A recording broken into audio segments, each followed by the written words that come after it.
Jeremias, capítulo de número 13. Abra comigo a sua Bíblia, por favor.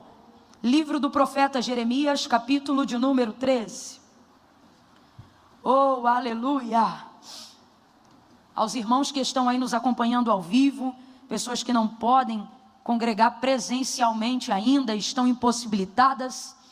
Alguns, quem sabe, assistindo e acompanhando o culto dessa noite de um leito, de um hospital, ou acamados em casa, outros envolvidos em afazeres, alguém, quem sabe, com um fonezinho no ouvido, acompanhando o culto dessa noite, realizando algum trabalho manual, que a graça do Senhor te alcance na mesma atmosfera que nós estamos vivendo aqui, e que em nome de Jesus você se sinta inserido no corpo de Cristo, assim como nós estamos aqui. Deus te alcance aí também. Jeremias capítulo 13, quem achou, diga amém. Amém. Diz assim o texto sagrado: assim me disse o Senhor, vai, compra um cinto de linho e põe-no sobre os teus lombos, mas não o metas na água. E comprei o cinto de linho conforme a palavra do Senhor e o pus sobre os meus lombos. E então me veio a palavra do Senhor por segunda vez, diga comigo, igreja, segunda vez, dizendo: toma o cinto que compraste e que trazes sobre os teus lombos, e vai agora ao Eufrates e esconde-o ali na fenda de uma rocha. E eu fui e o escondi junto ao Eufrates, como o Senhor me havia ordenado. E ao fim de muitos dias, poucos dias ou muitos dias, igreja? Poucos ou muitos, igreja? Ao fim de muitos dias, disse-me o Senhor: vai ao Eufrates e toma o cinto que te ordenei que escondesses ali. Então eu fui ao Eufrates e cavei e tomei o cinto do lugar onde eu havia escondido, mas o cinto se tinha apodrecido e para nada mais prestava. Então me veio a palavra do Senhor, dizendo: assim diz o Senhor, do mesmo modo farei apodrecer o orgulho de Judá e o grande orgulho de Jerusalém. Somente até aqui você não diga amém.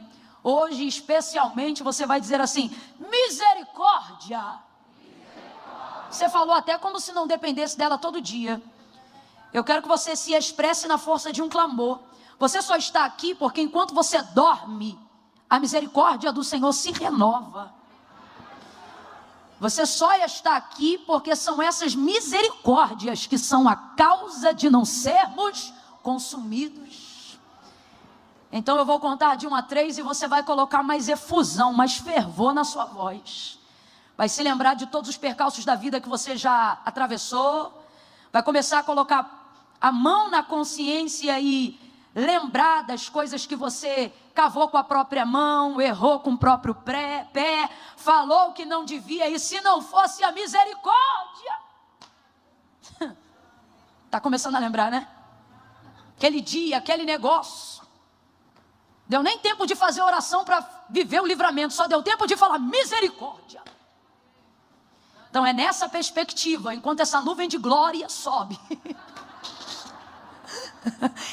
que aonde quer que você esteja aí agora, você vai dizer isso com muito fervor. Você vai dizer misericórdia. Vamos lá? É 1, é 2, é 3, diga! Mais uma vez, diga! Misericórdia, misericórdia, misericórdia. Se não fossem as misericórdias do Senhor. Apesar de Jeremias trazer em sua boca uma palavra de conserto muito forte, o profeta Jeremias, ele é um profeta que manifesta, ele anuncia o juízo de Deus para um povo que estava começando a entrar num cativeiro, mas não era da vontade de Deus que eles perpetuassem cativos. E infelizmente Israel agora vai viver o seu pior momento que se há registrado no texto sagrado, que é o cativeiro babilônico. E é o próprio Deus que vai permitir, como consequência, como punição, como um castigo, que respondia a um pecado que era como uma enfermidade insarável, sabe, incurável em Israel, que era o pecado da idolatria. Pastor Christian falou aqui sobre escola dominical, e uma das coisas que a gente cresce ouvindo na escola dominical é que para Deus não tem nem pecadinho nem pecadão. Pecado é pecado. Isso é verdade, mas para cada nível de pecado há um nível de consequência. E esse pecado em especial, que é o pecado da idolatria, era o tipo de pecado que trazia para Israel as consequências mais desastrosas que eles poderiam passar na vida, porque o pecado de idolatria constitui para Deus pecado de prostituição, pecado de rebeldia, que é equivalente à desobediência, que é a mesma coisa de feitiçaria, e etc, etc, etc. Então veja, o pecado da idolatria, ele é um abismo tão profundo que ele vai abrindo abismos dentro do próprio abismo que já foi aberto. E Deus, quando libertou o seu povo de uma mente escrava, quando os tirou da terra do Egito, lhes constituiu a lei não para dominá-los, mas para que eles conseguissem sobreviver em sociedade. Porque uma sociedade, uma comunidade, seja de fé ou de qualquer outra coisa, ela precisa de regras para se manter harmônica. Se você quer viver numa comunidade e acreditar que toda expressão de liberdade é válida, em tempo muito rápido você vai descambrar para libertinagem, e o que hoje você acredita ser liberdade vai virar anarquia. E a anarquia, ela é leviana, ela é imoral, ela destrói o ambiente de quem vive no próprio ambiente. Então, quando o Senhor fez a imposição das leis para o seu povo, fez a fim de que eles conseguissem se manter com regras dentro de uma sociedade harmônica e estável. Para isto também constituiu-lhes uma adoração verdadeira e original. Deu-lhes a oportunidade de prestar um culto litúrgico ao único Deus vivo. Eu vou repetir, ao único Deus vivo. Eu vou dizer de novo, ao único Deus vivo, ao único. Quando ele abole essa mente de escravidão, ele não está tirando apenas as algemas das mãos, as correntes dos pés. Ele não está tirando apenas as marcas das chibatas nas costas. Ele não está tirando apenas a ausência que lhe falta por não terem a dignidade de um salário. Ele está lhes restituindo a consciência de um indivíduo que merece respeito e também tem a oportunidade de dignificar aquilo que está à sua volta. Então, para isso, ele entrega as leis e entrega também uma libertação mental, que é a consciência de que não há outro Deus como o nosso Deus, e de que os ídolos constituídos por mãos de homens não devem ser adorados, não porque Deus tenha necessidade de se autoafirmar como Deus. Quando Deus determina que Israel deve adorá-lo e institui entre as leis um mandamento que diz: adorarás o Senhor teu Deus com todo o teu coração, com toda a tua força, de toda a tua alma, com todo o teu entendimento, e somente a Ele servirá. Preste muita atenção, Deus não está fazendo isso porque quer ser autoafirmado como Deus diante de um povo que ele libertou. Deus não está pagando a confiança da libertação de Israel pedindo a sua adoração. Deus não está subornando Israel com a adoração. Deus está libertando a sua consciência de maneira tal tremenda para que eles tenham a consciência de uma verdade absoluta. Primeira, só há um Deus e um Senhor. Segunda, Ele é o único que deve ser adorado, não apenas porque liberta, mas porque Ele é o Senhor. Terceira, e essa é uma das que fundamentam, uma das características principais do nosso Deus: por não ter necessidade de se autoafirmar como Deus, fica então provado que Ele não depende da nossa adoração para absolutamente nada. Com todo carinho e respeito que essa pessoa merece, só para me ajudar de forma didática a ela aprender, olhe para ela com carinho, com respeito, mas diga essa verdade, diga: Deus não precisa da sua adoração para nada. Eu vou ser mais específica, olhe de novo para essa pessoa e diga: Deus não tem expectativa da sua adoração. Sim, é isso mesmo que você acabou de falar. Deus não fica sentado esperando que você o adore para se sentir mais Deus, para se sentir mais Senhor. Se você adora, Ele é Deus. Se você não adora, Ele continua sendo Deus. Se você o ama, Ele é o Senhor. Se você não ama, Ele continua sendo o dono do amor. Ele é a manifestação viva daquilo que Ele diz, daquilo que Ele faz, daquilo que Ele é. Então, quando Deus estabelece que Israel deve adorá-lo e tão somente a Ele, Ele não faz isso para se autoafirmar como Deus. Ele faz isso para dar uma oportunidade de libertação plena para Israel e também uma oportunidade de fazer a coisa certa. Porque Deus não depende da minha da adoração para nada. Mas poder adorar ao único Deus verdadeiro não é um fardo, é um privilégio. Porque nem todos podem adorá-lo. É bem verdade que na tentativa de trazer todos para adorarem a Deus, nós vamos compartilhando filosofias como se fossem cristãs, quando na verdade não são. Por exemplo, você pode adorar a Deus onde você está, do jeito que você quiser. Isso não é verdade. Você não pode adorar a Deus de qualquer forma, onde você está e do jeito que você quiser. O Deus adorado estabelece critérios para a sua adoração, afinal o adorado é Ele. E quando eu digo isso, por exemplo, já não cabe a tua opinião no culto para dizer: gosto disso no culto e não gosto disso no culto. O problema é teu, o culto não é teu. São algumas coisas que são duras de ouvir e de falar também, não se engane, mas que são realidades que precisam estar fundamentadas dentro da nossa consciência. Quando Deus quer promover esse nível de libertação, Ele diz então para Israel, por intermédio de Moisés, eles vão me adorar e somente a mim. Por quê? Porque os outros não se importam de terem amantes no relacionamento. Quem adora Baal também pode adorar Azera. Quem adora Azera também pode adorar Moloque. Na montanha de Sicar, em Samaria, em uma delas, havia altar para todos eles. E não havia nenhum problema, mas quando a samaritana, João 4, busca um lugar para pedir perdão, consciente de que tem um altar em Samaria, ainda que não legítimo, ela pergunta se pode ir lá. E Jesus diz o que para ela? Tu sabes que a salvação vem dos judeus. Ou seja, se você quiser procurar um altar legítimo, vá para Jerusalém.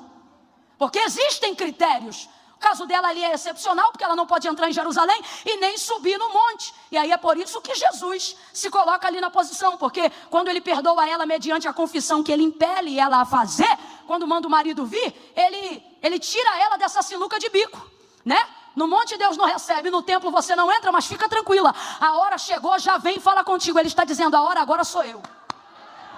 Mas ainda assim é um critério. E quando ele libera perdão para ela, ele não está abolindo aquilo que foi falado no início aqui da palavra, os princípios, não. Ele está abolindo os rituais, mas está mantendo todos os princípios. E isso está provado, porque é ele que libera o perdão para ela. Sabe por quê? Para ter perdão precisa de altar, para ter perdão precisa de sacerdote, para ter perdão precisa de sangue, para ter perdão tem que ter expiação. Quando ele encontra com ela, ele sabe o que ele está dizendo? Você precisa de um altar, eu estou no memorial de Jacó.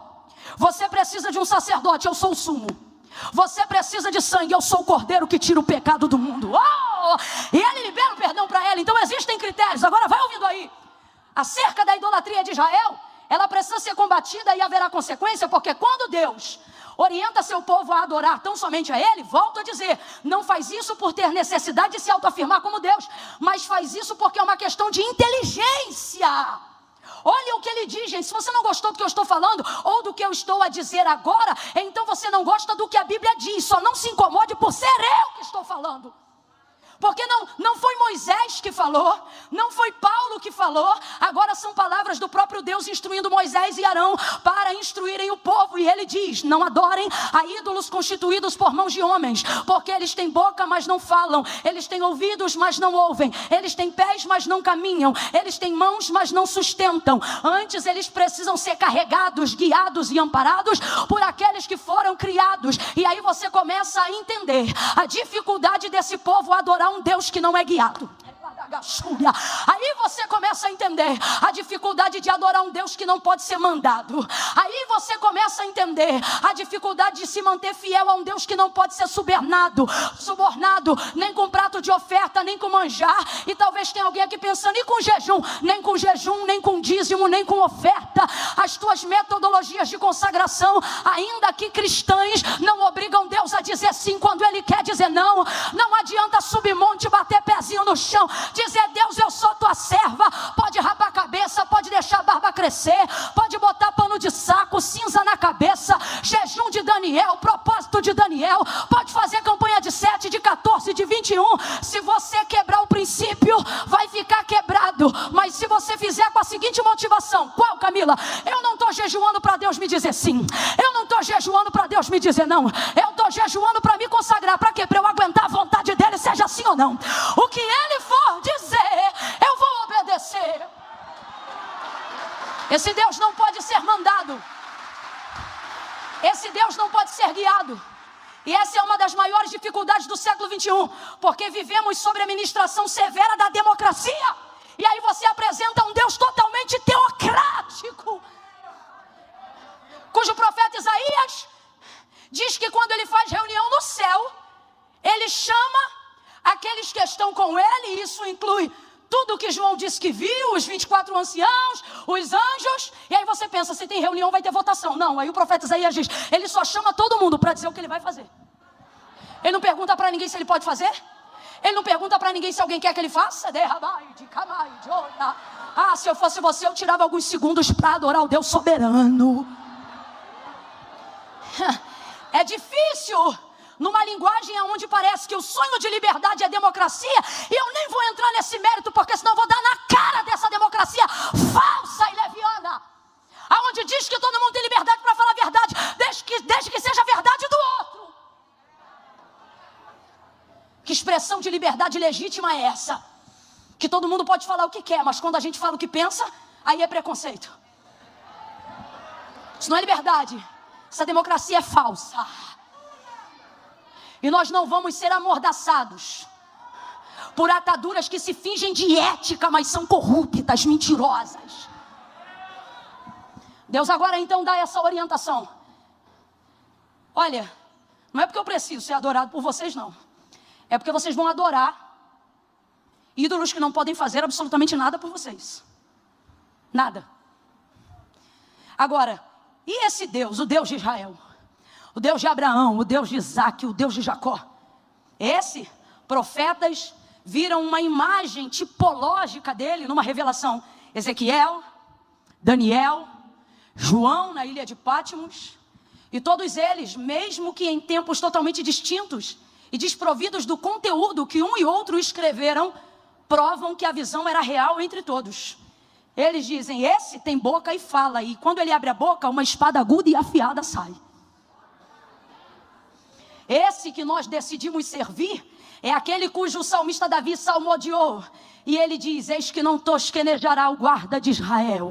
O Senhor é quem te guarda. Sabe o que a Bíblia está dizendo? Está fazendo alusão a um Deus que não tem pálpebras. Aí isso faz a gente entender a visão de Ezequiel, Daniel e João, quando diz que os seus olhos são como chama de fogo. Toscanejar não é dormir apenas, mas é piscar. E aí você começa a entender um Deus que tem os seus olhos reluzentes por todo lugar aonde estiver alguém. Faz também a gente compreender o poder de sua onipresença, conforme relatado por Davi no Salmo de número 139, quando ele disse, se eu botar a minha cama lá no fundo, bem no profundo do abismo, ali tu estás. E se eu tentar me esconder nas trevas, eu não vou conseguir, porque as trevas e o dia para ti são a mesma coisa.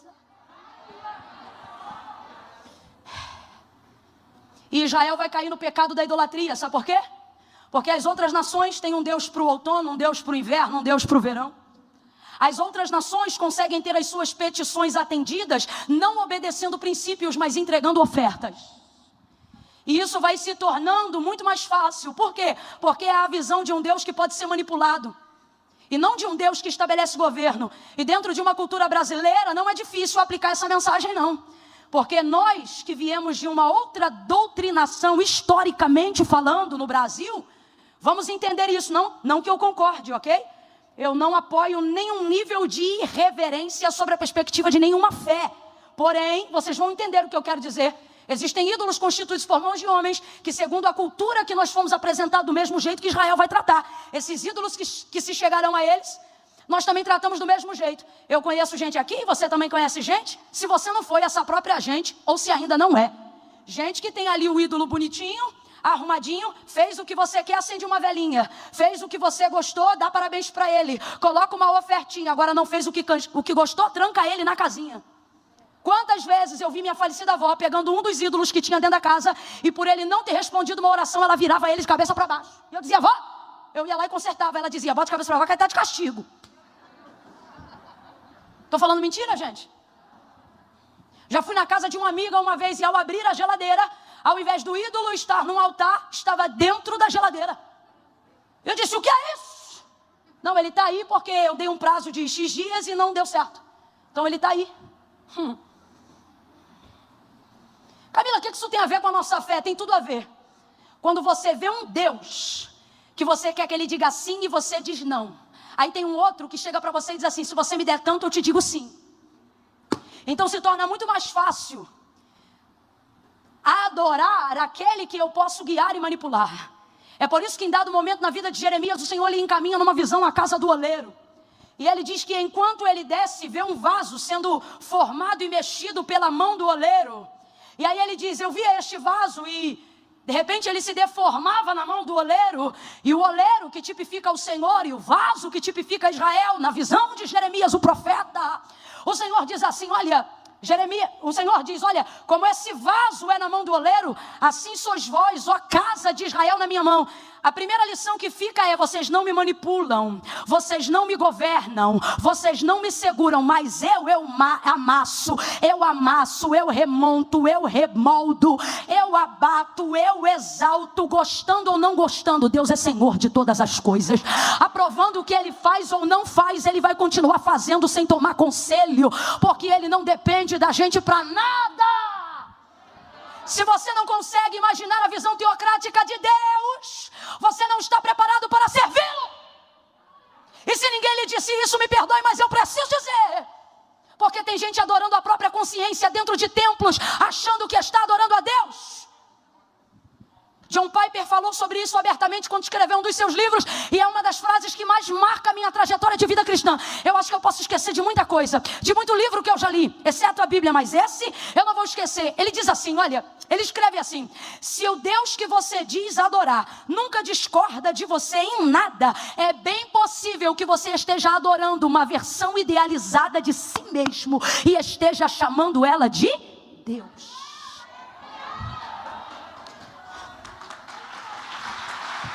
Não quer aplaudir, não aplaude não, mas se vai aplaudir, aplaude com vontade. E mistura glória a Deus e aleluia. Olha para quem está do teu lado e diga, adorar a Deus é melhor do que adorar você. Não, você ficou sem graça, mas eu não vou levar essa batata quente para casa sozinha não. Olha para quem está do teu lado e diga, adorar a Deus é melhor do que adorar você. Agora olhe de novo e diga, adorar a Deus é melhor do que ser adorado por você. Vamos adorar a Deus, gente, vamos adorar a Deus. Só Deus aguenta o peso da adoração. Pode ver, todo mundo ao longo da sua história que se permite ser adorado e idolatrado por alguém, sucumbe debaixo da própria glória. Ninguém aguenta o auge, só Deus aguenta o auge da adoração. Só Ele é o dono do querer e do efetuar. Portanto, nele, por Ele, dele, para Ele, são todas as coisas. Ainda antes que houvesse dia, eu já existia, diz o Senhor, e não há quem possa escapar das minhas mãos. Operando eu, quem impedirá? Porque desde a antiguidade com o ouvido não se ouviu e nem com o olho se viu um Deus que trabalha para aqueles que nele esperam. Israel, Israel, não adore os ídolos constituídos por mãos de homens, não adorem os ídolos constituídos pela sua consciência. Adore a Deus. Ele vai te confrontar? Vai. Camila, Deus também humilha? Se quiser, Ele humilha. Camila, pode ser que Ele me fira? Pode. Mas Ele mesmo diz, se fui eu que fiz a ferida, também sou eu que saro. Responsável, completo, pleno, perfeito. Israel, não faça isso. E aí Deus levanta o profeta Jeremias para ver se eles voltam ao arrependimento e param de inserir-se no pecado da idolatria. E Deus vai usando o profeta Jeremias com uma palavra de conserto muito forte, bem mais severa do que essa que eu estou falando aqui. Se você acha que hoje o caldo está grosso, você precisava saber o mocotó que Jeremias entregava. Eu vou lhe ser muito honesta, tem coisa que está aqui na Bíblia, no texto sagrado, que eu não tenho coragem de reproduzir aqui na tribuna. Quando ele usa, por exemplo, a forma das nações estrangeiras e dos ídolos como amante, dizendo como eles vão violentar Israel. Ele usa termos sexuais que eu não tenho coragem de reproduzir aqui, para falar sobre o nível de violência e abuso que Israel vai sofrer diante desses ídolos e diante da adoração dessas nações pagãs. E por que Deus coloca uma palavra como essa na boca de Jeremias? Essa palavra revela juízo e essa palavra manifesta um pouco de como Deus está irado. Porém, e se eu te disser que tudo isso que Deus está colocando na boca de Jeremias não é para falar do quão irado Deus está, mas é para revelar o quanto Deus os ama e está ainda disposto a perdoá-los. Há um provérbio de Salomão, e eu gosto muito dele, porque ele dá um norte muito bom para o tipo de amizade e de relação que a gente escolhe para seguir e caminhar do nosso lado. Ele diz assim, olha, fiéis são as feridas feitas pelo que ama. Vou repetir, ele diz, fiéis são as feridas feitas pelo que ama, mas os lábios de quem engana são doces. São beijos agradáveis. A pergunta do Espírito aqui hoje é, quer ser beijado falsamente ou ferido verdadeiramente? Isso fala sobre um amor um amor que não mente para você. Isso fala sobre um amor que não te engana. Você sabia que a única maneira do diabo ser servido aqui nessa terra, com todo tipo de imundícia ou de coisas que ele pode impelir um homem a fazer, por ele pelo império das trevas, para um diabo conseguir fazer isso, um demônio, seja lá o que for, você sabia que ele precisa cegar o entendimento dessa pessoa? Não precisa nem ser espiritual. Uma pessoa com a sua sanidade e faculdade mental sã e perfeita em dia, por voluntariedade própria, não se dispõe a servir o diabo. Você sabia disso? É por isso que a obra prioritária de Satanás aqui na terra, segundo a revelação de Jesus Cristo, é esta: que o príncipe deste século lhe cegou o entendimento, para que não cheguem ao conhecimento da verdade. Agora, o que diz acerca da obra de Jesus Cristo? Mas para isto se manifestou o Filho do Homem, para desfazer as obras do diabo. E como é que ele vai desfazer as obras do diabo? Chutando o despacho na esquina? Entrando em culto satânico e chutando a porta da frente? Não, ele não usa contra o diabo as mesmas armas que o diabo usa contra o homem. Ele vai na raiz do problema. Conhecereis a verdade, e a verdade vos libertará. Olha para quem está do teu lado aí agora. Eu estou sentindo a autoridade de Deus para liberar isso aqui. Cadeias estão sendo quebradas nesta noite de domingo. Camila, está parecendo culto de libertação, tá mesmo? Mas é culto de adoração, adoração ao Deus de Israel, que manifesta a sua glória e quebra os altares de mentira e de engano nessa noite. Vire-se para a pessoa que está ao seu lado e diga para ela agora, diga assim: Deus, diga, Deus só vai usar a verdade. Diga, você vai ouvir a verdade, vai dar de frente com a verdade, vai viver a verdade. Agora olhe para mim, e isto será o suficiente. Não tem maldição, não tem praga, não tem mandinga, não tem cruzar de dedo, não tem obra de macumbaria, não tem feitiço, não tem satanismo. Por quê? Porque a palavra de Deus é a verdade. E se você tiver a palavra, o diabo não cega mais o teu entendimento. Conhecereis a verdade, e a verdade vos libertará. E se o Filho do Homem vos libertar com o quê? Com a verdade. Verdadeiramente sereis livres. Quem é livre, renda graças ao Senhor.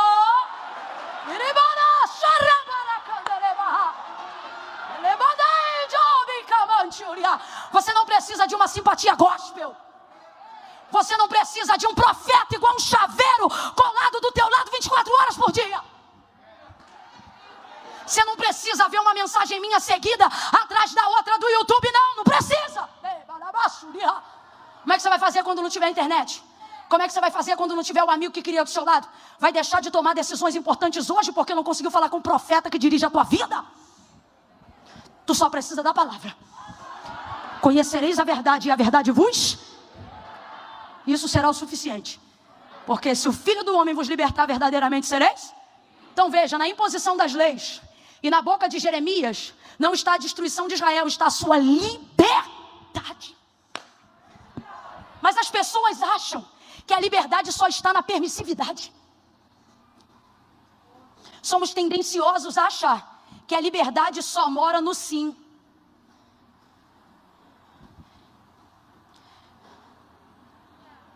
Você sabe como é que tua mãe e pai, estabelecendo um critério educacional familiar, tá bom? Um padrão, um modelo, te criaram para você ser o homem que você é hoje, a mulher que você é hoje, ou que você está tentando ser? Foi dizendo sim para tudo? Foi? Mãe, quer ir na festa da amiga? Vai sim, filha. Eu já fiz gabinete com muita gente assim, você também já viu. Gente que só queria que os pais lhe dissessem não. Gente que procurou ser amado por outra casa, procurou ser guiado por outra família, porque percebeu que em casa não tinha limite. E quem não tem limite não sabe aonde pode chegar. Para construir um caráter e um sistema educacional, não podemos dizer só sim, também devemos dizer não. Então vou perguntar de novo, tua mãe dizia sim para tudo? Papai deixava você fazer tudo? Não deixava nada. E quando a gente ainda dizia o outro fez. Aí mamãe dizia a frase nacional do Dia das Mães: você não é todo mundo. Você é meu filho. Você é minha filha. Israel não está entendendo Deus dizendo: você é meu filho. Você é minha filha. Então veja, nas leis não estão a prisão de Israel. Mas sabe o que Israel pensa? A prisão está ali. Por quê? Porque se você olhar a tábua dos mandamentos, é não de cima e embaixo. E a igreja tem medo de falar sobre os nãos de Deus. E é por isso que está falando dessa graça mentirosa, frajuta, fraca, frágil. Porque tem medo de falar do tutano. o que é a graça de Deus. O pessoal quer falar de graça como se não houvesse renúncia nem sacrifício, quando na verdade o próprio Jesus Cristo, no seu primeiro sermão, vem ao mundo e ele diz: não cuideis que vim trazer a paz, mas a espada. Jesus ia ser execrado pela sociedade de hoje também, muito severo, língua muito pesada, religioso. Não iam aguentar o sermão dele 15 minutos. O Jesus que essa galera diz adorar, eles não aguentam esse Jesus 15 minutos numa conversa franca. Olha o que Jesus fala sobre a metodologia da graça. Se teu olho te condena, vai levar um bode, porque um bode ou dois era para expiação do pecado. E aí o pecado estava perdoado, mesmo que estivesse no coração. Mas agora ele vem e ele diz: eu não vim desfazer a lei, eu vim ensinar como é que cumpre. Aí ele diz: se teu olho te condena, arranca-o fora. Camila, não é literal, mas está na cara o que é. Ele está dizendo: ou é intencional e é verdadeiro, ou com bode ou sem bode você vai queimar no fogo do inferno, aonde o verme não morre e o fogo não apaga. Gente, não gosta do que eu estou dizendo? Não reflita a minha autoria do que reproduzo. Está escrito ali: e disse Jesus. Vai lá para Mateus, no Sermão da Montanha. Ninguém aguentou. Depois de um tempo foi todo mundo indo embora. Essa galera que ama o Senhor, né? Esse povo que vê, né? Um milagre. Ai, que maravilha. Aí daqui a pouco está todo mundo indo embora, todo mundo indo embora. Jesus não tem necessidade de segurar ninguém em culto, não. Lembra quando eu falei que ele não precisa ter autoconfirmação para ser adorado? Aí ele vira para os discípulos e ao invés de dizer: peraí que o fulano vai cantar daqui a pouco, ó, não vai embora não que eu vou fazer um milagre já. É ruim, hein? Ele diz assim: e vocês não querem ir também não?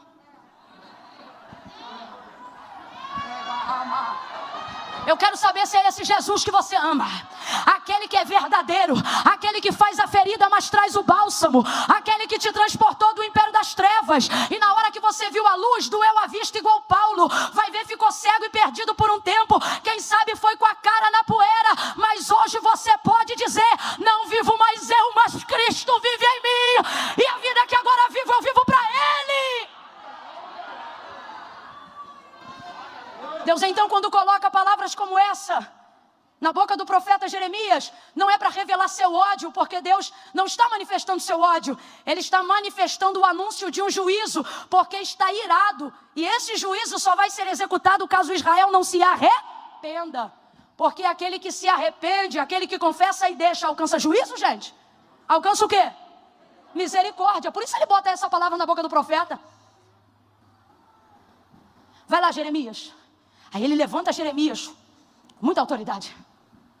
E ele diz: o que eu colocar na sua boca você vai falar. Se eu te mandar plantar, você vai plantar. E se eu te mandar derribar, você derriba também.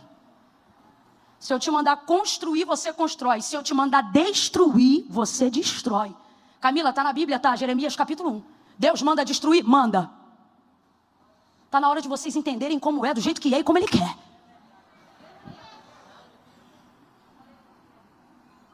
Está na hora de nós entendermos. Jeremias sai então e começa a cumprir o seu ofício profético. E agora Deus vai fazer algo difícil com Jeremias. Porque Deus não vai usar para entregar a palavra de conserto quem não estiver envolvido com a misericórdia. Por quê? Porque senão não promove conserto. Gente que só vem e arrebenta, mensagem que só aponta caminho do erro, mas não diz como acerta, não foi Deus que deu. Gente que só te aponta para falar o que você fez de errado, sem te dizer aonde está o caminho certo, não é mensageiro de Deus. O Deus que libera a palavra de conserto, o Deus que ainda por um momento manifeste a sua ira, é o mesmo Deus assentado no trono com disposição para manifestar misericórdia. Quando Deus decide apontar para conserto o erro de alguém, Ele jamais faz isso sem dar para este alguém uma oportunidade de acertar o caminho. E sabe como é que Ele vai fazer isso através da vida de Jeremias? Vai mover o coração de Jeremias com compaixão em prol desse povo. Por quê? Porque ele não quer um profeta que só traga a verdade absoluta na boca. Ele quer alguém que se comova com aquilo que Deus está dizendo que vai fazer. Jeremias é o tipo de profeta que tem casa, que tem endereço, que tem nome. Que quando expõe alguém fica exposto também. Se um profeta é bom de te expor, mas não se expõe, quando te expõe, suspeite. Profeta de Deus sempre expõe alguém dependendo do que Deus manda ele colocar. Mas é impossível expor alguém sem ficar exposto enquanto expõe. Deus agora vai colocar muita compaixão no coração de Jeremias, para que ele se envolva com a mensagem. Leva mal não, mas há um tempo atrás a gente ouviu uma regrinha que não é real. E quem é pastor aqui sabe que não é real. Você aprende a administrar, você aprende a setorizar. Mas isso não é uma realidade sentimental. Pode ser uma realidade administrativa, pode ser uma realidade organizacional, mas não é uma realidade sentimental. Você sabe o quê? Gente que trabalha na igreja, vive na igreja, está aqui os pastores, a pessoa que diz assim, uma coisa é a igreja, outra coisa sou eu. Uma coisa é a igreja, outra coisa é a minha casa. É bonito no discurso, na vida real, não é assim não. E não me diz que não é não. Quando dá ruim aqui, chega em casa e diz, aí deu ruim lá. E agora? Como é que vai ser? Ou você acha que fechou a porta de casa? Irmão, isso aqui não é trabalho secular não, isso aqui é vida. Você acha que Deus vai usar a gente que não quer se envolver? Atos capítulo 3, primeiro milagre da igreja, revelados na pessoa de Pedro e João, depois da assunção de Jesus Cristo, em Atos dos Apóstolos capítulo 1, Jesus sobe, os varões que são os anjos ficam na terra e dizem, varões galileus, um deles olha para Pedro e diz, o que é que estás olhando para as alturas? Porventura não sabeis que o mesmo Cristo que viste subir entre as nuvens, daqui a pouco, por entre elas, de igual forma, voltará. O texto diz que eles saem dali e começam a orar.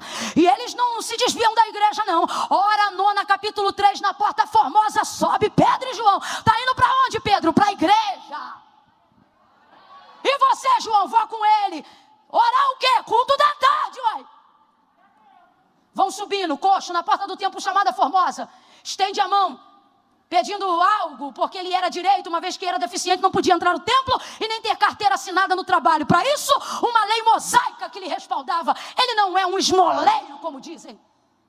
Ter se tornado um esmoleiro é apenas a forma de como nós tratamos a lei para não ter que cumpri-la. Está ele lá estendendo a mão. Eu acho sensacional, porque Pedro está cheio de poder, cheio de autoridade do alto. Ele ouviu na primeira pessoa Jesus dizendo, ide, curai os enfermos. Está com poder na vida ou não está ele? Fala, gente, está ou não está? Um homem que na primeira ministração arrebanha 3.000 de uma vez só. Ele está bem com Cristo ou não está? Bora, gente, responde, está bem com Jesus ou não está? Está cheio de Deus ou não está? Diga, está transbordando. Podia ter olhado para o homem e dito apenas o que disse até o verso 6, se não me engano. Não tenho prata nem ouro, mas o que tenho te dou. Em nome de Jesus Cristo Nazareno, levanta e anda. E aí a gente costuma pregar esse milagre dizendo assim, e o coxo levantou. Mas não é o que está escrito lá não. O que está escrito lá é isso aqui, ó. Pedro vira para ele, João está ali na concordância, e ele diz assim, não tenho prata nem ouro, mas o que tenho te dou. Em nome de Jesus Cristo, levanta e anda. Aí vem o verso seguinte, que diz assim, e Pedro, tomando-o pela mão, o levantou. Você está entendendo o que eu quero dizer sobre Jeremias? Vou falar mais rasgado e todo mundo vai entender. É mole ostentar poder, liberar a palavra e virar as costas. Eu não vou ficar para ver o que vai acontecer? É mole levantar aqui, assim diz o Senhor, e depois sumir no mapa. E a gente não vê tua cara, não vê teu nome, não sabe de onde você é. Eu sou de uma época, dirigi consagração, trabalho de manhã 7 anos, onde a secretária sentava no primeiro banco, e quando um profeta profetizava, ela escrevia o que ele profetizava. Era assim o sistema. E quando cumpria, a gente chamava o profeta, honrava ele e dizia, está aqui tal profeta, tal dia profetizou assim. Profetizou assado, está aqui a irmã que recebeu. Ela disse que cumpriu, vem entregar a oferta para ele. Está aqui o profeta abençoado, mora em tal... Respaldava o ministério do camarada. Agora, acontecia o inverso também. Disse o quê? Falou, deu prazo? Deu. Falou em quantos dias? Em tal dia. Falou o que era? Falou. E aí, cadê ele? Aí lia lá na reunião da ata. Ficava escrito naquele livrinho preto. A gente lia, e aí o profeta tal, cumpriu? Não cumpriu. Sabe quando é que o camarada voltava de novo? Porque ele sabia que na casa tinha um livro.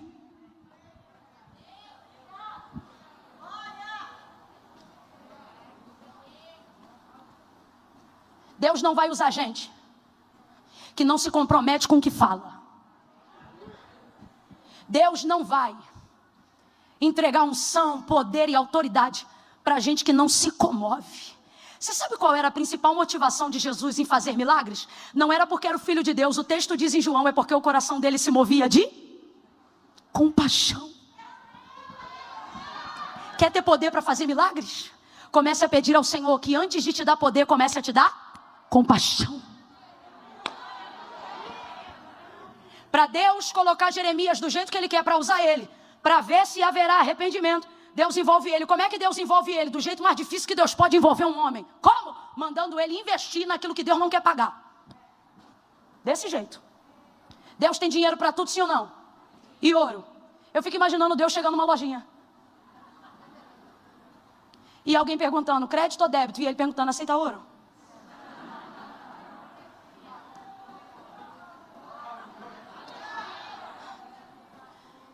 Eu fico imaginando alguém perguntando para Deus, e aí, vai ser no cartão? E ele diz, como você quiser, pode ser no cartão, pode ser em dólar, pode ser em euro, pode ser em libra, pode ser em real, pode ser no que você quiser. Ageu, minha é a prata, meu é o ouro. Do Senhor é a terra, a sua plenitude, o mundo e tudo que nele habita. Deus tem dinheiro para comprar tudo o que manda Jeremias comprar, mas ele não compra nada. Ele diz, Jeremias, vai lá e compra. O tempo todo. O capítulo 13 é apenas uma retratação de um dos investimentos que Deus manda Jeremias fazer. Só que tem uma coisa complicada que acontece aqui. E aqui já é um miolo para caminhar para o fim. Então redobra a atenção. Se ajeita nessa cadeira, vai. Respira fundo, descomprime o diafragma. Vai, menino, me obedece. Vai que vai dar certo. Dá uma ajeitada aí. É muita informação. Ai, Camila, minha mente já está desbaratada. Tu viu 2h30 do Vingadores Ultimato. Tu dormia, acordava e voltava. Aí agora está aqui sendo injetado. E não vai aguentar? Olha para o teu irmão e diz, aguenta sim.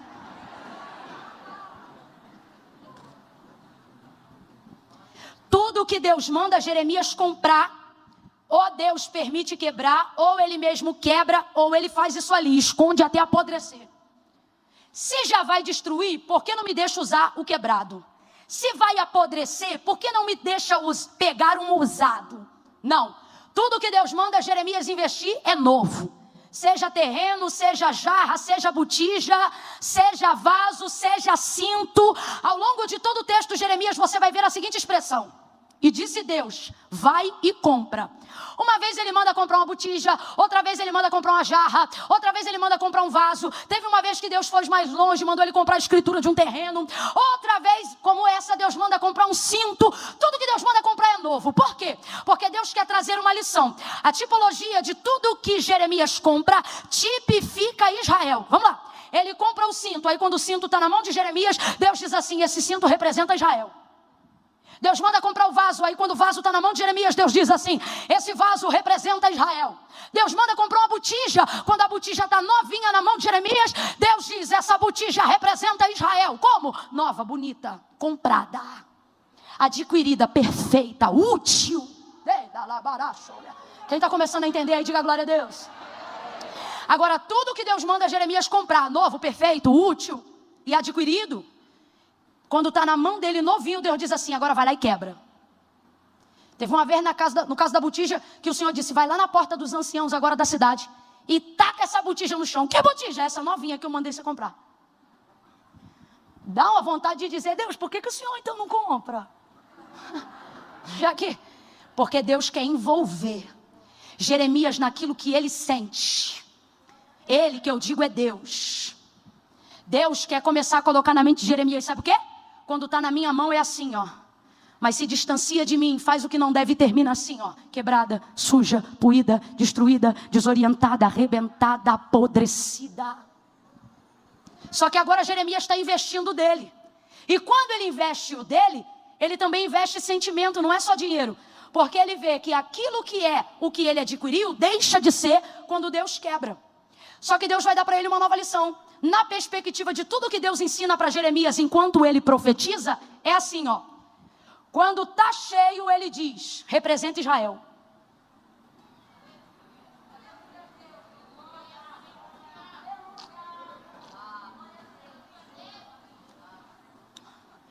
E quando esvazia, ele diz, ainda assim é Israel.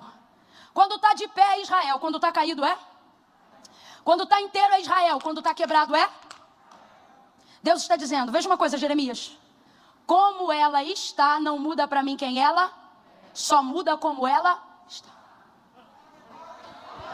Aí Jeremias começa a entender, porque que mesmo não se arrependendo, eu continuo dizendo, profetiza.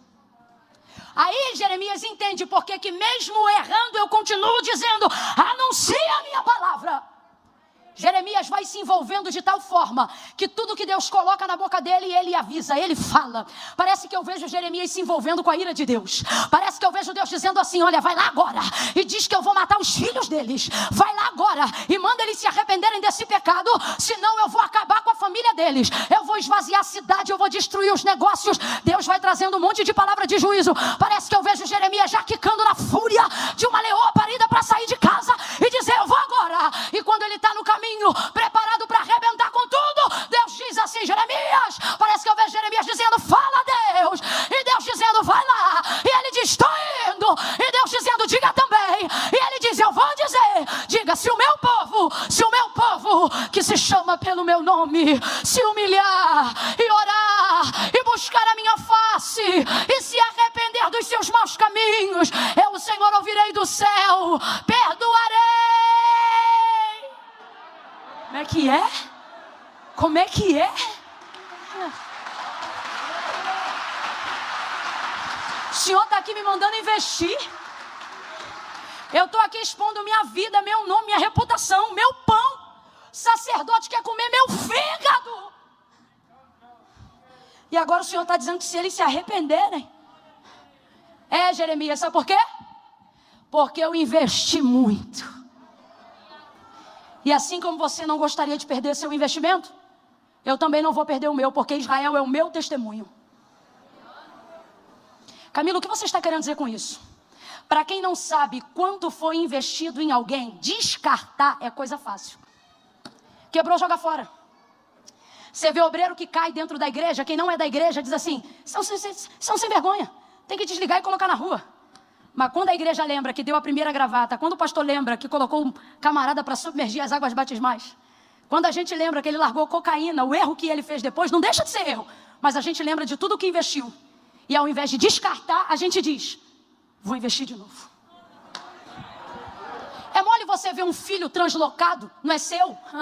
E aí você diz: não tem mais jeito não, sabe por quê? Não foi você que comprou fralda, não foi você que colocou pomada, não foi você que botou talco. Você só vê ele agora do jeito que está, mas você não via ele com 3 anos olhando para a cara do papai dizendo: papai, eu te amo. Só que tudo isso está no coração do papai, tudo isso está no coração da vovó, tudo isso está no coração do pastor, tudo isso está no coração de uma esposa, que você olha hoje e diz: esse marido não é para ela, não é para ela, mas era ele que chamava de amor, e é por ele que ela está há mais de 10 anos, de joelho dobrado, dizendo: Deus, eu creio, Deus, eu creio, Deus, eu creio. Alguém diz: ei, não vale a pena, é melhor desistir. Só que Deus está dizendo: ei, você só vai desistir se não tiver consciência do quanto investiu até aqui.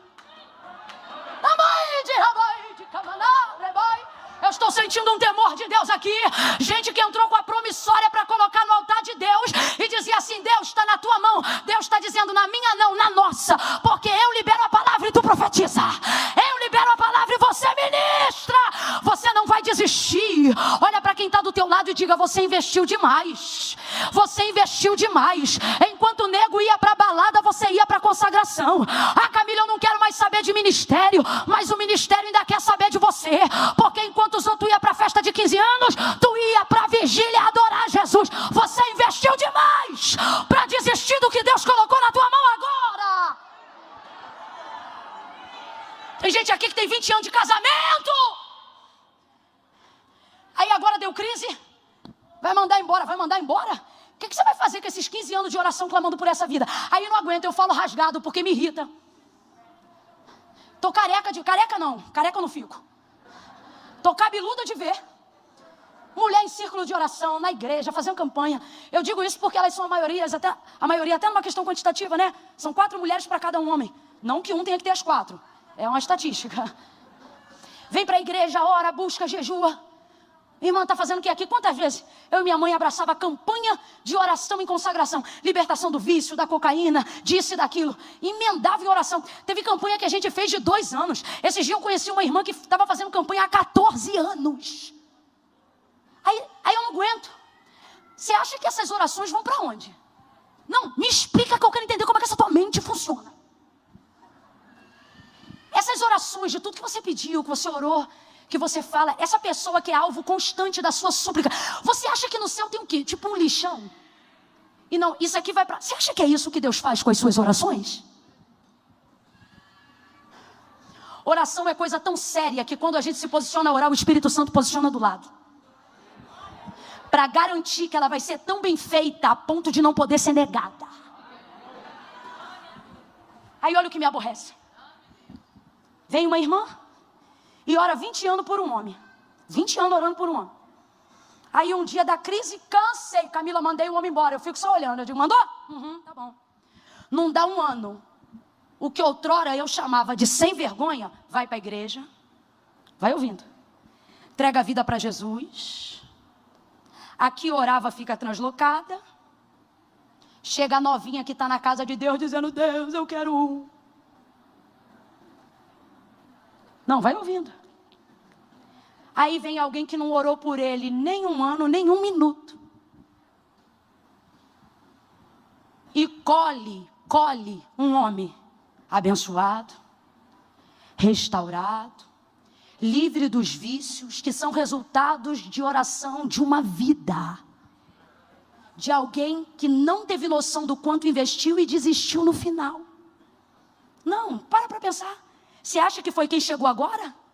Que orou para essa pessoa estar desse jeito? Não. Às vezes ela foi obrigada a ser colhida por outra, porque quem semeou saiu do terreno. Ah, não. Se tem mulher na casa, olha para quem está do lado e diz, lá em casa não. Não. Se tem mulher na casa, abre a boca e diga, lá em casa não. Diga, lá em casa, eu planto, Deus rega, dá o crescimento e eu colho. Porque a Bíblia diz que os primeiros que plantam são os primeiros a colherem.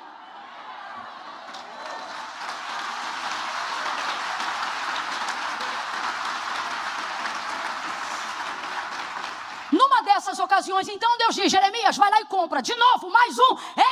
Vai lá. Aí ele compra o cinto. Aí Deus diz assim, vai lá no rio Eufrates, cava. Não mete na água. Isso determina o tempo. Quem é o cinto? O cinto tipifica Israel. Completa aí, igreja, que agora é didático rapidão. O cinto tipifica? Por que Israel tipifica um cinto de linho? Porque cinto é testemunho. A roupa de antigamente era o cinto que segurava ela.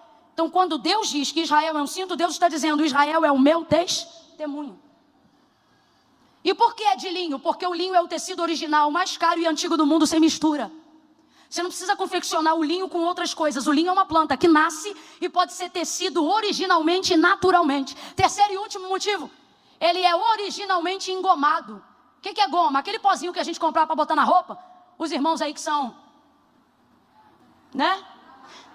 Você deixava de molho e depois passava o vinco naquela calça. Lembra os irmãos da Marinha? Tinha que botar goma. O linho colhido, original, ele não precisa de goma. Ele já é engomado. A goma tipificava a presença de Deus sobre Israel. Invisível, porém, real. Israel venceu batalhas sem ter espada. Por quê? Não tinha espada, mas tinha goma. Presença de Deus. Não era vista, mas era real. A coisa era tão séria acerca da presença de Deus sobre Israel, que quando Davi já era rei sobre todas as tribos e comandava o exército, ele não ousava sair à batalha sem saber se a presença de Deus ia adiante dele. Houve uma vez contra os amalequitas que ele disse, Senhor, eu devo ir à peleja contra eles? E o Senhor disse, deve, e eu vou contigo. E para que tu saibas que eu vou contigo, fica ligado. Quando tu ouvires um barulho de marcha por entre a copa das amoreiras, é porque eu, o Senhor, já fui adiante de ti para dar vitória ao meu povo. Quando você chegava lá, a batalha já estava ganha. Cadê a espada? Não tem. Cadê escudo? Não precisa. A presença de Deus já foi adiante do povo. Então, por isso, o Senhor diz, pega o cinto, mas não metas na água. Quem é água? As nações estrangeiras, que querem o que Israel tem. Só que se Israel dá o que tem, ela perde quem ela é. Por quê? Porque ela não tem nada. Tudo que ela tem é Deus. A água é o diluidor natural do mundo. Botou na água, dissolve. Então olha o que ele está dizendo. Não dissolva. Por quê? Porque a água representa as nações estrangeiras. Aí passa um tempo. Diga comigo, passa um tempo. Diga de novo, passa um tempo. O cinto fica quieto e Jeremias vai pregando. O cinto está parado e Jeremias vai pregando. Se arrepende, se conserta, volta, desce. E o povo não se... Aí Deus diz, volta lá naquele cinto. Pega ele de novo. E veio para mim a palavra do Senhor por segunda vez. Sabe o que é isso? Já há misericórdia, mas olha o que Deus está fazendo. Deus está estendendo a misericórdia. Camila, eu não entendi, vai entender. Isso aqui é misericórdia em cima de... Quando você vê a espada de Deus descendo a alguém, nunca se esqueça que antes disso acontecer, foi muita, não foi pouca não, muita misericórdia. Volta lá no cinto, pega ele, aí agora Deus vai fazer, irmãos, algo que só Ele pode fazer. Ele diz: Jeremias, pega o cinto, deixa eu ver se você está ligado. O cinto representa quem? Vem, gente, o cinto representa quem?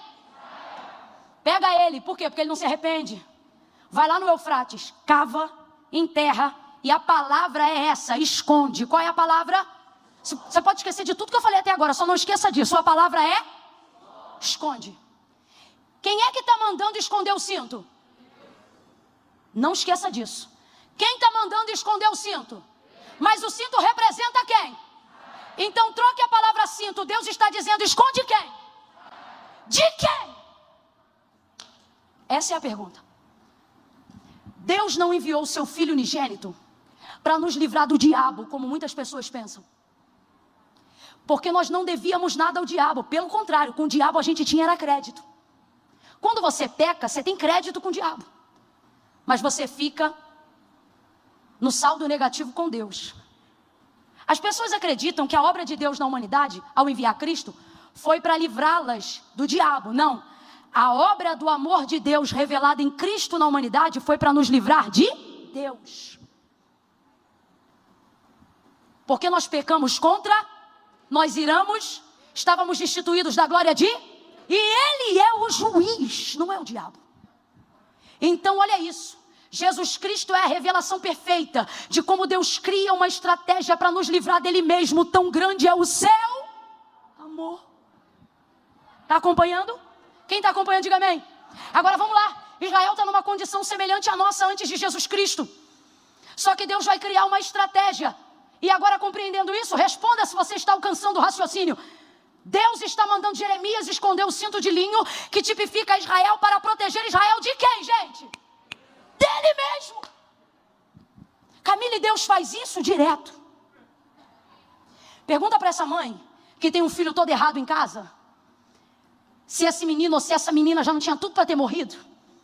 Só que Deus respeita, entre aspas, para a gente entender. Deus tem consideração por ele ou por ela. E o menino está todo errado, a menina está toda errada. E Deus não tem compromisso com quem anda todo errado, não. Só que aí tem alguém que está certo diante de Deus e dobra o joelho e diz assim: Deus, ele não vale nada mesmo não, mas eu estou aqui te clamando, eu estou aqui te buscando. Livra ele, livra ela, guarda do perigo e do mal, livra, Senhor. Ouça isso. Deus seleciona o próprio Jeremias, que está com o cinto, que é o mensageiro de Israel, e diz: esconde. Camila, é possível isso? Quando é Deus que manda esconder, é possível. Se tentar se esconder sozinho, não se esconde. Salmo 139. Mas se é Deus que diz esconde, Ele esconde. Por que Deus está fazendo isso? Porque Deus quer estender misericórdia. Quando Deus quer estender misericórdia sobre a vida de alguém, Deus tira essa pessoa da vista. Vou trazer aqui para você entender. É como se Deus dissesse assim: Jeremias, tira Israel dos meus olhos, porque eu estou tão irado com ela, que se ela aparecer diante de mim agora, eu vou consumi-los na ira do meu furor. Então Deus, eu faço o quê? Esconde o cinto. Isso é profético. Deus está dizendo: intercede por Israel. Tem gente na tua casa e você sabe disso, que se a ira de Deus se manifestasse, tal pessoa seria a primeira a ser consumida. Mas ao invés de apontar, Deus está dizendo: ei, como profeta, como sacerdote, você pode execrar, mas escolha clamar por misericórdia. Escolha pedir a Deus piedade. É o próprio Deus que diz: esconde. Camila, mas eu vou esconder dele mesmo? Vai. Ele é tão bom que ele faz essas coisas. Esconde na fenda de uma rocha. Como é que eu escondo na fenda da rocha? Lembra? Quando fala fenda da rocha, eu já me lembro logo. Moisés disse: eu quero te ver. Deus disse: Moisés, o homem não pode me ver e continuar vivo, mas eu quero te ver. Então faz o seguinte: se esconde ali na fenda daquela... Psst. Moisés não está em pecado não. A vontade de Moisés é ver Deus. E não tem homem mais santo para ver Deus naquela ocasião do que Moisés. Só que se ver Deus vai morrer. Aí o que Deus faz? Vou dar um jeito de você me ver e não morrer. E qual é o jeito? Eu vou te... De quem?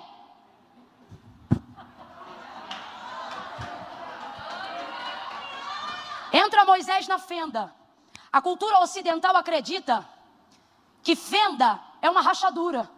Só que fenda em toda a Bíblia Sagrada não é a rachadura. Como é que fala? É a brecha de uma caverna. Camila, como é que eu determino o que é rachadura e o que é fenda? A fenda, ela precisa ter a seguinte característica: abertura entre uma rocha que seja capaz de cobrir um homem inteiro. E se cobrir dois? Se cobrir dois não é fenda, é caverna. Então por que ele diz fenda? Porque está falando, irmãos, daquilo que o Paulo vai escrever aos Colossenses lá na frente. Escute isso aí. Se couber, mais de um, não é fenda, é o quê? É o quê? Mas se não couber nenhum homem, não é fenda, é o quê?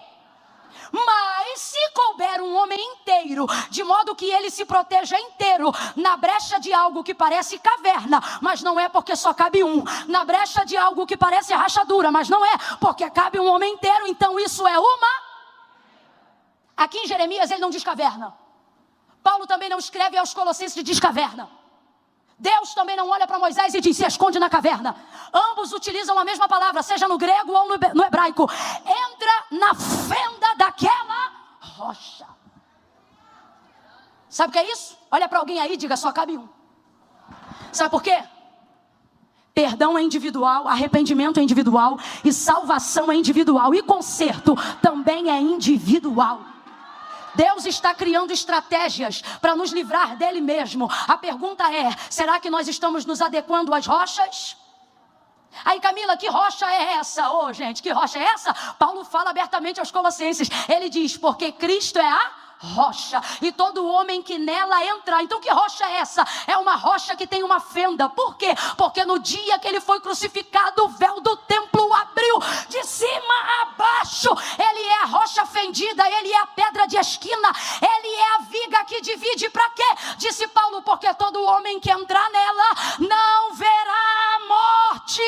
O Senhor está dizendo: ei, eu sou a rocha, eu sou a rocha, e eu tenho o poder de te cobrir, tenho o poder de te perdoar, eu tenho o poder de te livrar, eu tenho o poder de te sarar. Olha para alguém aí agora e diga para esta pessoa: coloca o cinto.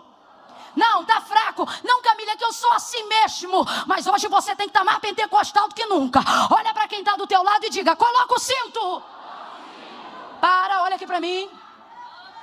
Não fala na boca, mas traz na mente agora. Qual é o nome do cinto? Não, não é o daqui. É o de lá da tua casa. Traz na mente, não precisa trazer na boca. Traz na mente aí agora. Qual é o cinto que não se converte?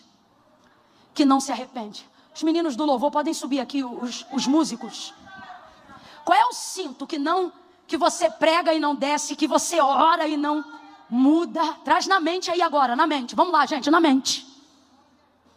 Camila, eu estou aqui tentando trazer um nome na mente e não estou conseguindo. É porque o cinto então é você. Traz teu nome então aí, ou então diga: Deus, de acordo aí com o que tua serva está pregando, eu estou percebendo que o cinto sou eu.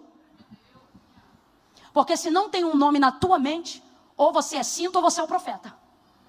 Se você é cinto, a rocha está aqui hoje. E tem lugar nela para você. Agora, se você é o profeta, Deus está dizendo: não importa quanto você investiu, será ignorância desistir agora. Por quê? Porque dependendo do quanto a gente investe, por mais que a gente continue perdendo, se a gente abrir mão de tudo, a gente vai perder mais. Porque investiu muito para perder agora. Tem um pastor lá no Rio de Janeiro, amigo meu, que ele comprou um terreno que custou R$1 milhão. Não, minto. O terreno custou 300 mil. Ouve isso aí. Para construir a igreja. Aí ele foi tentando edificar, sapata, pererê, parará, é um prédio hoje. Só que ele descobriu, chamou lá um engenheiro, não sei como é que chama, que era uma região tipo de brejo. Resultado: tudo que cavava na sapata, tudo que fazia de alicerce, o terreno comia. Tipo, afundava. E ele injetava mais, e aí chegava um outro e dizia: ó, se botar tanto, ó, se fizer isso. E aí ele trocava os camaradas que davam novas estratégias. Por fim, aquilo que ele investiu era mais caro do que o terreno que ele pagou e do plano de obra que ele tinha para fazer. Teve um dia que ele se indignou. E aí o último engenheiro, extremamente honesto, falou para ele, ó, isso aqui você tinha que ter ido embora. Isso aqui te venderam errado. Isso aqui não vai dar nada não. Para dar alguma coisa aqui, tu vai ter que fazer um negócio aqui, que só para começar, o dinheiro que você queria para acabar vai ficar enterrado aqui. Aí ele disse que foi para casa e passou um filme na cabeça dele. Olha o filme que passou na cabeça dele, a história da vida da igreja. As irmãs vendendo açaí, tapioca, fazendo ação entre amigos, cantina, feijoada no final de semana. Tinha uma que pegava a comissão da venda da loja de sapato e comprava tudo em sapato para poder fazer sorteio, vender e ganhar dinheiro para construir a igreja. Aí o pastor disse que ele não conseguia mais se desassociar daquele terreno, porque parece que ele via o açaí enterrado, as tapioca enterrada, a cantina enterrada, o investimento do esforço daqueles irmãos enterrados. E aí ele disse, Senhor, eu investi demais agora para ir embora. Agora a igreja vai ser aqui. E hoje a igreja está lá. E rapaz, sabe o que aconteceu? De tanto botar coisa, por mais que a terra engolisse, o último engenheiro que foi lá falou que se ele quiser ele pode subir mais 4 andares. O que você tem que avaliar agora é o quanto você investiu. E isso vai determinar se vale a pena desistir ou não. Só que se Deus colocou essa mensagem na minha boca hoje, é porque você investiu demais para dizer que vai abrir mão agora. Jeremias tem um dia que ele vai ficar tão cansado de Israel não se arrepender e Deus continuar dizendo para ele, compra, compra, compra, que ele vai decretar a própria aposentadoria. Olha o que ele diz. E disse Jeremias ao Senhor, tu me iludiste, e iludido eu fiquei. Olha o que ele diz. Mas enquanto eu te dizia estas palavras, porque o que significam estas palavras? Eu não prego mais, eu não canto mais, eu não profetizo mais. Essas são as palavras dele. Mas ele diz, enquanto eu te dizia estas palavras, a tua palavra era em mim. E qual era a palavra que era nele? Aquela do capítulo 1 que dizia, não digas eu sou uma criança, porque o que eu colocar na tua boca tu dirás. Eu te conheci desde o ventre da tua mãe e as nações te dei por profeta. A palavra de Deus nele era maior do que as palavras que ele dizia sobre aquele momento. Ei, Deus está dizendo, esse momento te confronta, te cansa, te arrebenta. Só que Deus está dizendo, não é para você desistir, é só para você descansar. Porque você investiu muito e a palavra de Deus sobre você é maior do que a circunstância de agora.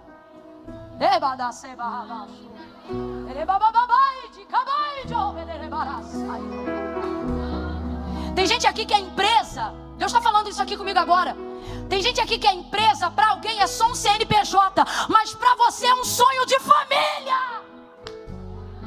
E alguém diz, desiste. Só que Deus está dizendo, não desiste não, porque você sabe que isso é mais do que um CNPJ. Mas Camila, do jeito que está, como é que eu vou fazer? O Senhor está dizendo, bota na rocha. Mas sabe qual é o nosso problema? A gente espera melhorar para botar na rocha. Só que Deus está dizendo, bota na rocha do jeito que está e deixa que eu tiro o que não puder ficar. Camila, parece até uma boa mensagem, mas o problema é que no final você já leu. O cinto sai podre. E lembra, o cinto tipifica quem? Quem o cinto tipifica? Camila, então você está afirmando que Israel vai ficar podre? É isso que eu acho lindo. Porque tipifica Israel enquanto é cinto de linho bom. Mas quando apodrece, lê o texto, Deus diz assim. Jeremias, assim como esse cinto está podre, eu também vou apodrecer. Aí ele não diz Israel, ele diz, eu vou apodrecer o orgulho de Judá e a altivez de Jerusalém. Sabe o que é isso? Deus está dizendo, ei, não avalie a condição do cinto, só coloca ele na rocha. Só entrega para Deus. Só coloca em Jesus Cristo. E Jesus Cristo está dizendo, ei, quem vai ficar podre não é o teu filho, é o orgulho dele. Quem vai ficar podre não é a tua empresa, são os corruptos que te roubaram lá. Ele está dizendo, ei, o cinto vai continuar sendo para mim quem ele é. Só que é na rocha que eu vou determinar o que ele não será mais.